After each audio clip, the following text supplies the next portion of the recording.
All right, guys, welcome back. We're now in session 33. We're going to take some time in this session to look at some really amazing, absolutely amazing passages, specifically Isaiah 63 as well as Isaiah 66. Isaiah 63 is amazing because some of the previous desert prophecies that we've looked at, people look at them and they, at first, unless they really do the study, unless they see, oh my gosh, this is everywhere. If they just look at it on the surface, they go, I don't know that that's talking about the return of Jesus. Is that really Isaiah 63, you can't deny it. Like, you can't get around it. Like, you go, either Isaiah is just painting a picture that's totally not real at all, it'll never happen, or it's describing the return of Jesus. Like, there's just no way to get around it. So, Isaiah 63, verses 1 through 3. Isaiah is essentially from the vantage point of Judah, Jerusalem.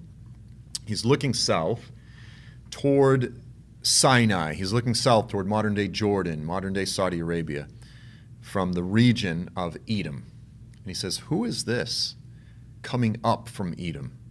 Who is this one that's marching forward from the land of Edom? We've seen Edom already multiple times. We've seen that term. And then he says, with his garments of glowing colors from Bozrah. Again, we've looked at Bozrah. Bozrah is the sheepfold. It's down there close to Petra in modern-day Jordan.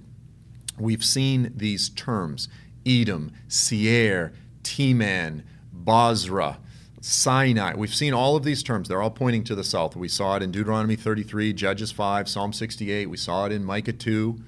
Here Isaiah is just bringing it up again. Micah and Isaiah prophesied roughly in the same time period. I'm not exactly even sure who came first.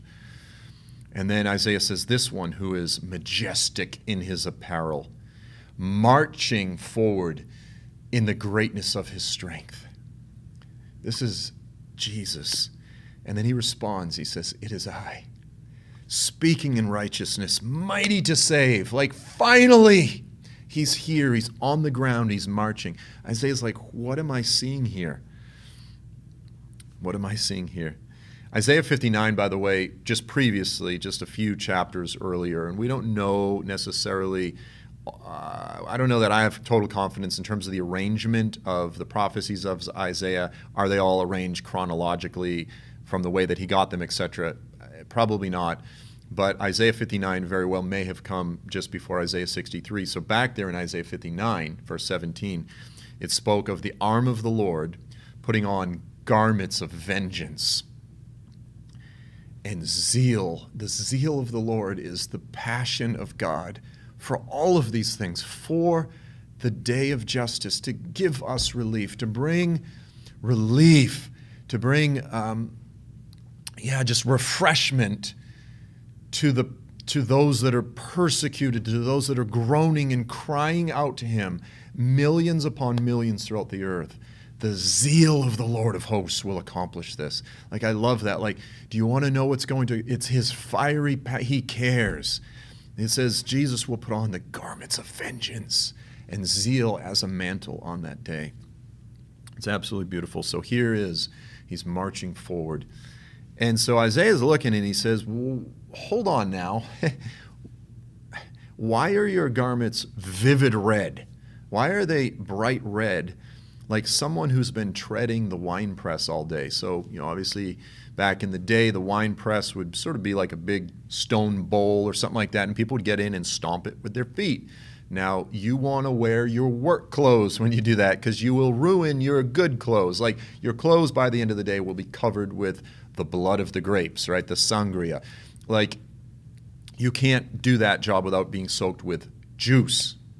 Well, here he's using that imagery, as we'll see. It's not grapes. Isaiah goes, why do you look like you've been stomping grapes all day? And he says, I have trodden the wine trough, the wine press, alone.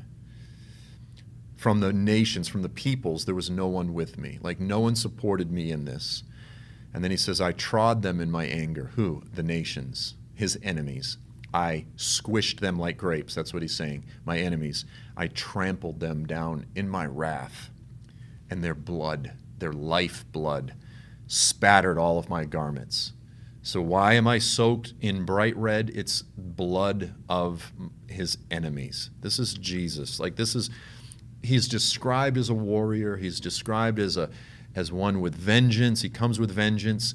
Isaiah just goes all out. He's going to be drenched in the blood of his enemies and our enemies. And I stained all of my clothing. Isaiah 34, we have to mention, in many ways, it's a sister prophecy. Like, it's so similar. They're so tied in. They're removed from each other. They're separated within the book. But Isaiah chapter 34 has already spoken of this eschatological slaughter. The Lord has a slaughter in Edom. So it's the same land. And he uses the language like of a great sacrifice, the fat of bulls and goats, and their land will be, it says, drenched with blood. Here he's soaked with blood. The land of Edom will be drenched with blood. And then in verse 8, in Isaiah 34, it says, why? Because the Lord has a day of vengeance, a year of recompense for the cause of Zion. There is a jubilee coming. There is a deliverance coming for the controversy of Zion. And he puts right at the front of the center, why is he coming for all of these things? To save his people, Zion. As the rage of the nations, it swirls and culminates against Israel during the time of Jacob's trouble, he comes back specifically to resolve the matter. He says, I'm going to vindicate them. I'm going to vindicate my name, but I'm actually going to save them as well. So don't think, if God's done with Israel, then Isaiah had no idea what he was talking about. It's very clear that the Lord at the end of the age comes back. And one of the driving reasons is for the controversy, for the hatred directed against his people. So we see that again here in Isaiah 63, verses 4 through 6. Why is he stomping his enemies like grapes? He says, for the day of vengeance is in my heart. Every time I read this, I can feel it. It's not there in the text, and forgive me, but I can feel him saying, for the day of my vengeance has finally come. It's in my heart. He says, the year of my redemption has come. Very similar language in Isaiah 34 and Isaiah 63. It has finally come. After all of the waiting, it has finally come. I looked, and there was no one to help me. I was astonished there was no one to uphold. So he's hitting on something here. I did this all by myself. Now, is he all alone? Because in all of these other passages, Joel, he comes with myriads of his angels. You said that when he's revealed, we'll be with him. Why is he saying he's alone? We'll get to that. He says, I was shocked. I was appalled that there was no one else to uphold, so my own arm brought salvation. What's my own arm? It's Jesus. The language here is very similar to who is found worthy in the book of Revelation. No one. No one other than the slain lamb is the only one, in the same way that only he is worthy to accomplish atonement. He's the only one that's worthy to accomplish the vengeance of God. But it's not saying that he's all alone. He's saying, I accomplished this entirely by myself. Yes, the armies of heaven will be with him. The point is, this is not Jesus and the IDF. It's not the strength of the arm of the Lord and the arm of man, the strength of man. No, he's not all by himself, but he accomplishes these things entirely by himself. Again, he says, my own arm brought salvation. My wrath upheld me. I trod the peoples down in my anger. I made them drunk with my wrath, and I poured out their lifeblood on the earth. Again, their land will be soaked with blood.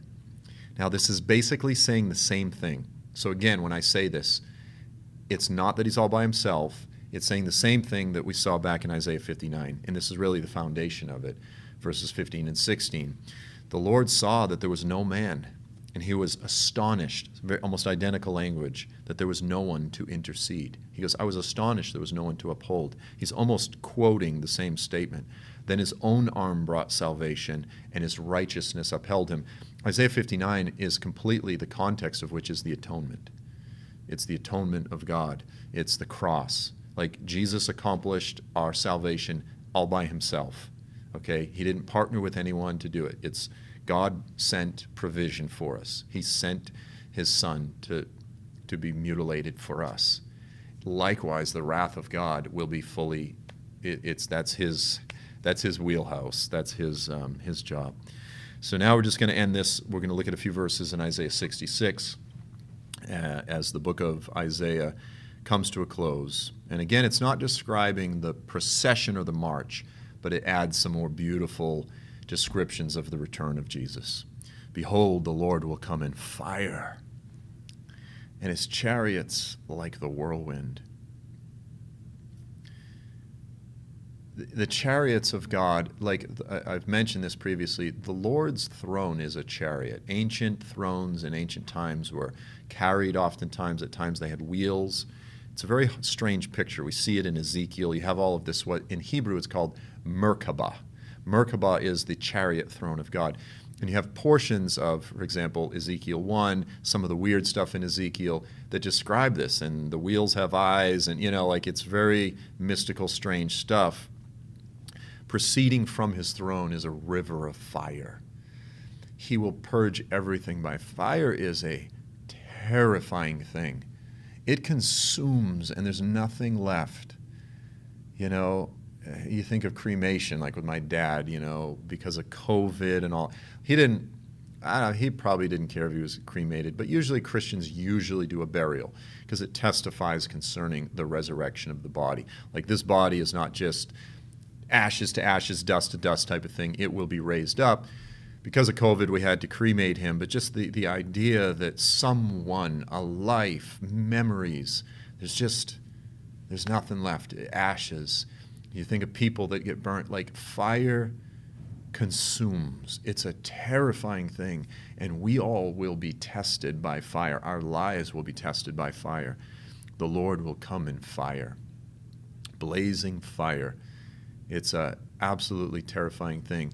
On Mount Sinai, the Lord came down in fire. To the appearance of the sons of Israel, the entire top of the mountain was consumed in fire. Our God is a consuming fire. It's a terrifying reality.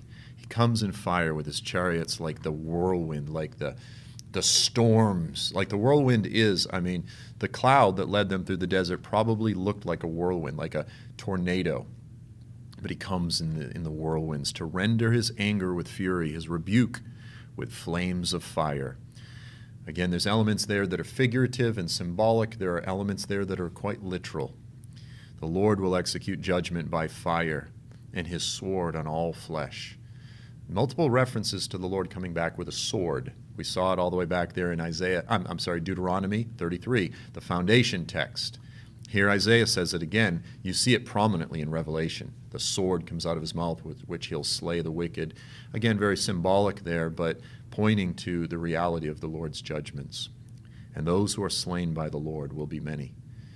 People don't like that, the idea. It says it clearly in Psalm 110. He will slay kings on the day of his wrath, heaping up the dead bodies throughout the earth. Many will be slain by the Lord. Christians are very uncomfortable with that. They go, well, I'm a red-letter Christian. I only believe in the soft-spoken Jesus of the Gospels type of thing. Even that doesn't work because you see it in Luke. Jesus tells a parable where he's the king. He's always the king. And at the end of the parable, Jesus says, then the king will say on that day, bring all of these people that didn't want me to rule over them and slay them in my presence. Jesus told that parable. I don't care, Old Testament, New Testament, Jesus will kill the wicked. He will slay the wicked when he comes back. It says in Revelation 19, in righteousness he judges and he makes war. Jesus is a man of war. We just looked at that in the previous session.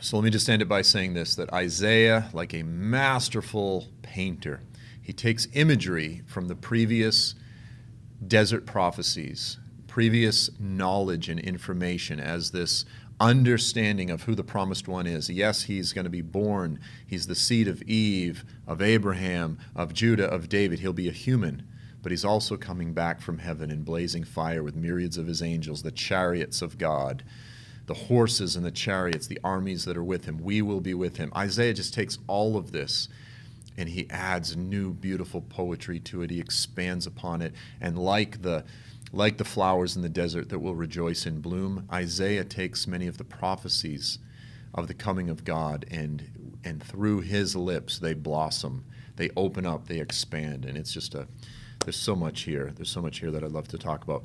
So in the next session, we're going to jump into one of my favorite prophecies in the Bible, and that's the prophecy of Habakkuk. So look forward to doing that. Until then, God bless you all, and Maranatha.